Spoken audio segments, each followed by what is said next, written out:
नमो नमः। प्रवाचिका अहंदया जोशी संस्कृताध्ययने समेषां स्वागतम्। अधुना अग्रिमा कथा पठिष्यते। अस्तु तर्हि आरंभं कुर्मः। दारुकोठावर शिलेखान्यावर देख टाकून सिंहासन सदरेवर आल्या राजांना खंडोजी बल्लाळ उत्तरेतून परतल्या गंगाराम हिंदुस्थानी सोबत पेश झाले. बोला हिंदुस्थानी, जय सियाराम म्हणत नमस्कार करणाऱ्या गंगारामला राजांनी विचारले. त्याच्या उत्तरेतल्या कर्तृत्वाचा हवाल ऐकायला ते उत्सुक होते. बिहार में मोघिर कब्ज किया हमने नरेश. आपके फौजी आदमी बड़े तेज है राजा साहब, गंगाराम गौरवाने म्हणाला. हिंदुस्थानी पाटण्यावरही गेले होते चालून उत्तरेत, पण छत्रपतींना गंगारामच्या सगळ्या बाबींची माहिती मिळावी या हेताने मध्येच खंडोजी बोलले. रुकलात चिटणीस? दाबजोर फौजी बळाच्या जोरावर तिथल्या मुघल सुभेदारानं पिछेहाट घ्यायला लावले हिंदुस्थानींना. फेरमदतीची उमेद राखून आलेत ते दक्षिणेत. खंडोजी यांना नजराणा द्या. पाचाड बागेचा उत्तरेची हवा सोसेल असा तगडा पावलोक द्या. आणि हिंदुस्थानीकडे बघत महाराज म्हणाले, 2 दिवस थांबा हिंदुस्थानी, फार टप्प्यानं आलात, विश्रांती घ्या. जय सियाराम की. नमस्कार घालून गंगाराम निघून गेला. कल्याण भिवंडी भागातून रणमस्तक खान आणि बहादूर खान यांच्या धुमाकुळीच्या खबरा येऊन पोहोचल्या होत्या. त्यासाठी खास बोलावून घेतलेले हंबीरराव, मानाजी, केशवपंत, रूपाजी आणि तुकोजी पालकर यांच्या सोबतीने खुद्द महाराज कल्याणवर उतरले. कल्याणला छोटेखानी कोट होता. तो राखण्यासाठी महाराज दिवसभर फळीफळीवर घोडा फेकत होते. एके दिवशी संध्याकाळी दिवसभर थकले, श्रमले महाराज तळावर परतले. या आघाडीचे रूपाजी, केशवपंत, निळोपंत त्यांना सामने आले. त्यात नव्हते जाया झालेले हंबीरराव आणि तुकोजी. मनच्या काही विचाराने महाराज म्हणाले, तुकोजींना बोलावून घ्या. हा पडला घेर तसा नाही निपटायचा. काय झालं पेशवे? थकलेल्या महाराजांनी विचारले. जी, तुकोजी गेले स्वामी. छत्रपतींसकट सर्वांनी उसासा टाकला. चौल, गोवा, वराड भागातून खबरा येतच होत्या. कल्याणात गुंतून पडणे शक्यच नव्हते. तुकोजींना आगीनं डाग देऊन मोहीम निळोपंत व हंबीररावांवर सोपवून महाराज रायगडाच्या वाटेला लागले.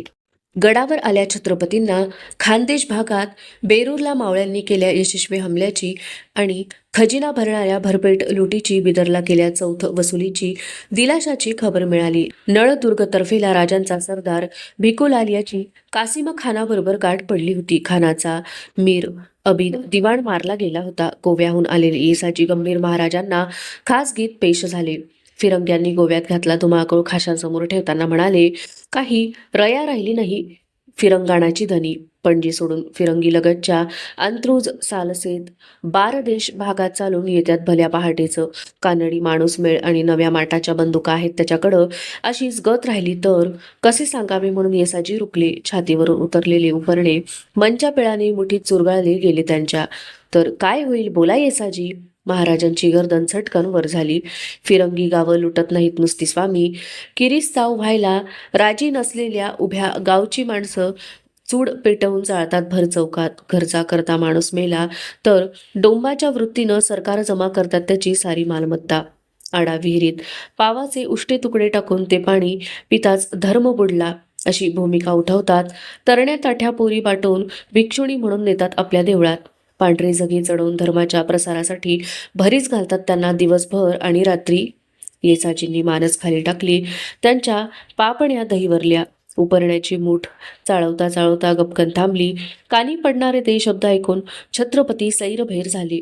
जखमी वाघागत नुसते फेरच फेर घेऊ लागले. फिरंग्यांच्या करणीचा संताप, चोहोतर्फांनी औरंगनं फेकलेल्या दौलतीवरच्या ठिकठिकाणच्या फौजांचा ताण, हबशी गोरी यांची संधी साधू चाल, त्यांच्या भोसलाई मनात अनेक विचारांनी थैमान घातले. हीच गत राहिली तर पुरा फिरंगाण किरीस्ताव होईल महाराज. जमेल तशी माणसं फिरंगाण सोडून कारवार, बेळगाव, वरघाटात परागंदा होत आहेत. तगून आहेत ती. जीव मुठीत धरून हडबडलीत. डोळ्यातल्या पाण्याचे थेंब खळकन ओघळले येसाजींच्या उपरण्यावर. परडीभर पसरता भंडारा जगदंबेच्या मानकरी भुत्याने एकवटून घ्यावा तसे काही एक विचाराने छत्रपतींनी आपले मन एकवटून घेतले. अकबराचा करिणा महाराजांच्या कानांवर घालण्यासाठी कवी कुलेश भेटीस आले. राजांनी विचारलेल्या कंठांच्या बाबीला अकबराने बेमुरवतखोर जाब दिला होता. हम शहेनशाह है, जी चाहे करेंगे. ते उत्तर ऐकून त्याच्या दिमतीला दिला घोडा आणि पावलोक छत्रपतींनी तत्काळ काढून घेतला होता. त्याला दिली जाणारी पेशकीची रक्कमही बंद केली होती. त्यामुळे खफा झाला अकबर आपल्या डेऱ्यांना जाळ लावून तळ उठवीत गोव्याच्या रुखाने जाण्यासाठी बांदा येथे पोहोचला होता. राजांनी कुमक आणि पेशगी काढून घेतल्याने पुरत्या नाराज झाल्या. अकबराचा पुढचा मनसुबा सांगताना कुलिश म्हणाले, सुनते हे शहजादा फिरंगाण गया है. राजे विचारगत झाले. त्यांना मिळेल तेवढा शहजादा वापरायचा होता, हातचा जाऊ द्यायचा नव्हता. कुलिश बऱ्या बारकाव्यानं ध्यान ठेवा शहजाद्याच्या हालचालींवर. तो फिरंग्यास सामील होता कामा नये. प्रसंगी त्यासच वापरा फिरंग्यांच्या बाबीनं. राजांचा बेतमनी रुजवीत कुलिश गेले. कानी पडलेल्या फिरंगाणाच्या काळीजवेदी खबरेने बेचैन झालेले छत्रपती रायाजी अंताजीसह आघाडी मनोऱ्याच्या रुखाने निघाले. त्या उंच मनोऱ्यावरच्या गडवाऱ्यावर त्यांचे खास बाबींचे निर्णय पक्के होत असत. दफ्तर, सिंहासन, सदर, खाचे महाल इथे खाशांना शोधून शेवटी खुद्द खंडोजीच मनोरा चढून आले. त्यांना बघताच महाराजांनी मनचा हेत बोलता केला. चिटणीस चेऊल तर्फेच्या सुभेदारास लिहा, फिरंग्यांच्या कोटास खेर टाका. जी कानी आल्या बाबी राजांसमोर ठेवण्यापूर्वी खंडोजी घोटाळले. बोला. राजांनी त्यांची अडचण हेरली. स्वामी, दर्यावर भूमच्या ठाण्याला 22 गलबत आणि 100 गुराबे उतरलेत. ते ऐकून महाराज निर्णय देत म्हणाले, आपली 100 गलबत त्या तर्फेला रसद नाखव्यांसह तयार ठेवायला सांगा. दर्या सारंगांना पुण्याला, दामाजी रघुनाथांना रायगड, पुरंदर, शिवापूरला चढाईची नवी संचनी जय्यत करायला हारकारा द्या. खंडोजी. जी औरंगाबादेहून औरंगचा हेजीब शेख महम्मद पणजीला फिरंगी विजरईला रुजू झाला आहे. त्यानं आपल्या दौलतीच्या खिलाफ फिरंग्यांनी उभे राहावे अशी गळ घातली. आपणाला दिला जाणारा आताशी कारखान्यांचा वस्तभाव घेरून येणारी जहाजं दर्यातून सोडू नयेत असा खोडा टाकला आहे. खंडोजींनी औरंगच्या तिरक्या चालीचा माग दिला. खंडोजी मंगळवेढे भागात इदलशाहीचा मिया खान, सय्यद खान, हसन खान असा तालेवारीचा लढाऊ सरदार नुसता ठाण होऊन आहे.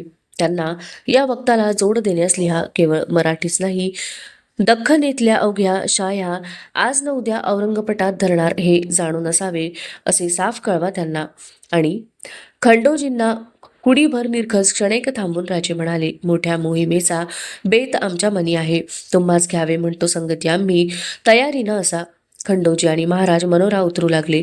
दोघांच्या मनी 2 टोकांचे विचार होते. याच वेळी पणजीच्या किल्ल्यात फिरंगी विजरीला शहजादा अकबर भेटला होता. त्याला मदत देण्याचीही फिरंग्यांनी कबूल केले होते. ही मदत होती मक्केला जाण्यासाठी लागणारी लांब चालीच्या जहाजांची. पण औरंगचा शेख महम्मद भेटताच विजरीने तीही चाल पालटली. मदत रोखली. अकबर अडकून पडला. बांद्याला ठाण झाला. आता कडाक्याच्या थंडीने जोर धरला. पुरा रायगड धुक्याच्या दाट गोधडीखाली उत्तर रात्रीपासूनच झाकाळून जाऊ लागला. अशाच एका थंडीच्या दिवशी राजांचा निरोप घेऊन रायगडाहून निघालेले येसाजी गंभीर पणजीला फिरंग्यांच्या दरबारात प्रवेशले. फिरंगी विजरी कोंद द आल्वोर हा पोर्तुगीज वाणाचा गरम कोट घालून उभट लाकडी बैठकीवर बसला होता. त्याचे फिरंगी दरबारीही छोट्या लाकडी बैठकीवर बसले होते. येसाजींनी दुभाषा शेणवीच्या मध्यस्थीने विजरईला रोखटोक सवाल केला. फिरंगी मोगलांशी संगनमत करून चालवतात हे कसे? वर फिरंगणात चौल तारापूर भागात 2 भुईकोट राजांनी कब्ज केल्याचे पाठबळ घेत येसाजींनी विचारले. औरंगजेबाचा मोगली हेजीब शेख महम्मद याच्याशी फिरंगी दरबारची बोलणी चालली. ती कसली? मोगली जहाजे दर्यामार्गे ये जा करतात, त्यास हा दरबार परवानगी देतो कसा? दुभाषाने येसाजींचे प्रश्न कानी घालताच विजरही बिघडला. त्याने आपल्या दरबारची चाल न सांगता उलटा सवाल केला की येसाजी गंभीरांच्याकडे राजांची ओळखपत्रे आहेत काय? ती नाहीत हे ऐकताच त्यांनी येसाजी गंभीरांना चक्क बाहेरचा रस्ता दाखवला. येसाजींनी त्या अपमानास्पद बाबीचा हारकारा रायगडी धाडला.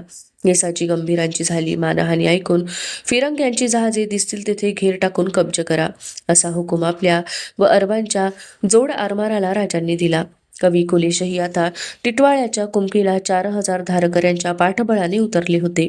त्यांची आणि इज्जत खान व राजपूत पद्मसिंह यांच्या जोड सैन्याशी चकमक उडाली होती. काही झाले तरी कल्याण भिवंडीचा भाग औरंगाच्या घशात पडू द्यायचा नाही याचा हंबीर राव निळोपंतांनी विडाच उचलला होता. रामसेनचा औरंगचा चिवट घेर तर चाललाच होता. यावेळी महाराजांच्या मनात फिरत होता फिरंगी. कुठे चिमट ठेवून नाक दाबावे म्हणजे फिरंगी तोंड खोलेल याचाच विचार करत ते खासेवाड्यात फेर घेत होते. त्यांच्या भेटीला सुरनीस रामचंद्र पंत हाती खलिता घेऊन आले. तो फिरंगी दरबारचा पणजीहून आलेला खलिता होता. रिवाज तपशील देऊन रामचंद्र पंत विजरईचा खलिता वाचू लागले. तुमच्या दरबारने वेंगुर्ला बंदरात दस्त केलेली आमची जहाजे अद्याप सोडली नाहीत. आमच्या फिरंगाणात तुमच्या फौजांनी जाळल्या गावांची नुकसान भरपाई दिली नाही. तुमच्या वकिलाकडे दरबारचे ओळखपत्र नाही. अशा परिस्थितीत तुमच्याशी मैत्री राखणे अशक्यच आहे. सुलखाचा काय असेल तो निर्णय तातडीने घेऊन कळवावा, नाहीतर मोगल बादशहाशी मैत्रीचा सुलूक करण्याचा निर्णय हा दरबारला घ्यावा लागेल. तो दरबारी रिवाजाचा खलिता नव्हताच. ती फिरंगी विजरईची मराठी दरबारला दिलेली छुपी तराटणीच होती. नाही तर या शब्दापासूनच महाराजांच्या कपाळीचे दुपोटी शिवगंध थडथडू लागले. पंत, जाब सुद्धा देऊ नका या खलित्याचा. जो असेल तो साफ दाऊस फिरंग्यास महाराजांनीही निवाडाच सांगितला. पण एवढा औरंग तोंडीवर पसरला असताना यावेळी रामचंद्र पंतांना बोलल्याशिवाय राहवले नाही. केलाय त्याचाही विचार आम्ही पंत. हा मैत्रीच्या सुलुखाचा खलिता नाहीच. फिरंगी औरंगची जोड देणार, त्यास मिळण्यापूर्वीच त्याला तोडला पाहिजे. नाहीतर आज फिरंगाणात हैदोस घालणारा फिरंगी उद्या भोवतीचा मुलूक आणि पुरा तळ कोकण कुरतडून खाईल. आम्ही राहू मैत्रीच्या सुलखानं गाफील. जी रामचंद्र पंतांची हिमती गुंग व्हावी असाच तिडेबाज होता तो खलिता. पंत, चांगोजींना सांगा आम्ही आजच गड उतरणार आहोत गांगुली जवळ करण्यासाठी. गांगुली विचारावेसे वाटले पंतांना, पण त्यांनी आवरले. चांगोजींनी राजांच्या जाण्याची सिद्धता केली. गड उतरून पाचाडचा पावलोक दिमतीला घेऊन राजे पादशहापूरच्या पहिल्या मुक्कामावर आले. वेळ रात्रीची होती. प्रल्हाद पंतांबरोबर आलेला टोपीकरांचा मुंबईचा वकील परतीच्या मार्गावर होता. त्याचा मुक्कामही पादशहापूरलाच होता. तो इंग्रज वकील हेनरी स्मिथ रात्रीचाच महाराजांच्या भेटीस आला. त्याबरोबर दुभाषा राम शेणवीही होता. शेणवी म्हणाला, टोपीकर दरबारास प्रल्हाद पंतांच्या मुंबई भेटीत झाल्या कराराची कागदपत्रे या वकिलांसोबतच द्यावी महाराज. एकतर मजलेच्या मुक्कामावर भलत्या अवेळी आणि टोपीकरांना आल्या वकिलाबरोबरच कराराची दावीत म्हणून भेटणाऱ्या शेणवीचा राजांना संतापच आला. ते म्हणाले, शेणवी, करारपत्रे काय उडून जाणार आहेत आम्हासोबत? टोपीकर दरबार तर रिवाजात जाणता म्हणून मशहूर. कसा आला हा वकील भलत्या जागी अशा अवेळी तुम्हास घेऊन? शेणवींचे पायच लटलटू लागले. चाचरत कसे तरी तो सफाईचे म्हणून बोलला, आम्हीच आणला त्यास, कसूर माफ असावा. तो जाईल, आम्ही राहू मागे. महाराज म्हणतील तेव्हा भेटू. काही जरुरी नाही तुम्ही सुद्धा राहण्याची मागं. मिळणे ते मिळतील करारपत्राचे कागद रायगडी दफ्तरातून प्रल्हाद पंतांच्या हस्ते. या तुम्ही महाराजांनी शेणव्याचे शेपूटच तोडले. पादशहापूरहून रात्रीच कूच करून कल्याणजवळच्या मडगडी मार्गे राजे गांगोलीला आले. त्यांच्याबरोबर 2000 घोडालोक आणि 200 पावलोक होता. त्यांच्या राहुट्या गांगोलीत पडल्या. पुत्रप्राप्ती झाली त्यावेळी राजे येसुबाईंना भेटण्यासाठी मागे आले होते गांगोलीत. संगती आलेल्या प्रल्हाद पंतांशी राजांची पुढच्या हालचालींची वाड्याच्या सदरेवर बातचीत चालली होती. न्यायाधीश बहिर्जींना कलम द्या. गाठीचे निवडक खबरगीर फिरंग्यांच्या चौल तारापूर भागात पेरण्यास लिहा. मिळेल ती खबर उचलून टाकोटाक आम्हास पावती करायला कळवा. जी एक संतोषाची खबर आली आहे. बीड भागात आपल्या फौजेनं आदिलशाहीचा किल्ले धारूर कब्ज केला आहे. प्रल्हाद पंत म्हणाले, किल्ले धारूर? याच किल्ल्यावर मिर्झा राजेने नेताजी पालकर काकांसह कैद करून ठेवले होते. आम्हा आबासाहेबांसह आग्र्याहून सही सलामत सुटलो. त्याने संतापून गेलेल्या औरंगने कैदी काकांना किल्ल्याबाहेर काढून जखडबंद करून उंटाच्या पाठीवर लादून पाठवावे असा मिर्झा राजास हुकूम केला आणि चांदणी चौकात पोहोचताच त्यांची भर चौकात सुन्नत केली. नेताजी पालकरांच्या आठवणीने राजे कातर झाले. समाधान एवढेच की तो किल्ले धारूर आता स्वराज्यात आला. जसा पन्हाळा तसेच गांगोली गाव राजांच्या आठवणींच्या काठीचे होते. इथल्या नदीला एक घेराचा डोह होता. त्यात आलेच कधी तर खाशे होडके टाकून पाणफेर घेता यावा अशी सोय गांगुलीच्या सुभेदाराने केली होती. 2 दिवस झाले आणि मनात औरंग, फिरंगी, सिद्धी, टोपीकर यांच्या आघाड्या फिरत असलेले राजे प्रल्हाद पंतांना म्हणाले, चला न्यायाधीश, पाणफेर टाकू मिळूनच. गांगुलीच्या सुभेदाराने खाशांसाठी दोरखंडाने खुंट्यांना आवळलेली हुडकी खुली करून सिद्ध केली. महाराज आणि न्यायाधीश होड्यात बसले. सोबतीला 10-12 धारकरीही बसले. राजकारणाच्या नाना बाबींवर चर्चा सुरू झाली. हुडकी डोहात संत फेर घेऊ लागली. मधूनच वल्ह्यांचा चुबुक चुबुक असा आवाज उठत होता. यात हाका मिसळवत डोह काठावरून खुद्द महाराजांना कोणीतरी साधवीत होते. साहेब, सरकार, महाराज. कोणीतरी पोटतिडकीने हात उंचावत हात घालीत होते. महाराजांसह सर्व आश्चर्याने घोटाळ्यात पडले होते. महाराजांचा हात इशारा पकडत होड्या सरसरत काठाकडे आल्या. महाराज भयउतार झाले. काठावरची भगवी कफीधारी असामी थेट महाराजांसमोर लोटांगण घालून ऐकणाऱ्यांचे काळीज पिळवटून टाकेल असे गलबलून टाकणारे घोगरट बोलली. साहेब थोर, सर्वज्ञ, शास्त्रार्थाचा अर्थ स्वतः जाणतात. पंडितांचा निशा होय ऐसा निवाडा करतात. मग माझ्या बाबींचे पारिपत्य का होत नाही? तो होता चिपळूणचा कृष्णाजी पंत, रायगडावर उपोषण धरलेला. सुमार व्हा बाबा, एकांती आहोत आम्ही इथं. बोला, साफ साफ बोला, काय सल आहे तुमचा? पारिपत्य करू आम्ही त्यांचे. कृष्णाजी पंताने आपले चिपळूणचे देशकुलकर्ण खाशाच्या मस्तती बैठकीचे असल्याचा फायदा घेऊन राहुजी सोमनाथांनी कसे गिळंकृत केले याची कलमकथा सांगितली. ती शांतपणे ऐकून घेतल्यावर महाराजांनी न्यायाधीशांना नजर दिली. महाराज, कृष्णाजी म्हणतो ते सही आहे. थोरल्या महाराजांनी सुद्धा एकाचा वतनछेद करून दुसऱ्यास कधी दिला नाही. राहुजींच्या गैरमेळानं आपला अपसमज करून दिल्यानं हे झालं आहे. न्यायाधीश तपशील देत म्हणाले. न्यायाधीश, तुम्ही रामचंद्रपंत कुलेश असे बसून मजालच भरवा. कृष्णाजी पंतांचं देशकुलकर्ण त्यांचं त्यास मिळेल असं राजपत्र सिद्ध करा आणि राहुजींना कळवा तुम्ही आबासाहेबांपासून सेवेत असता असा मनाचा हलका भाव कैसा दाखविला. बिनोबोभाट वतन कृष्णाजी पंता सुपूर्त करा. महाराजांनी डोहा काठीस दिल्या निवाड्याने मन भरून पावले कृष्णाजींचे. अवशिष्टा कथा अग्रिमे भागे पठिष्यते. अस्तु तर्हि पुनर्मिलामः. तावन मंगलम भूयात, शुभम भूयात. नमो नमः. धन्यवादः.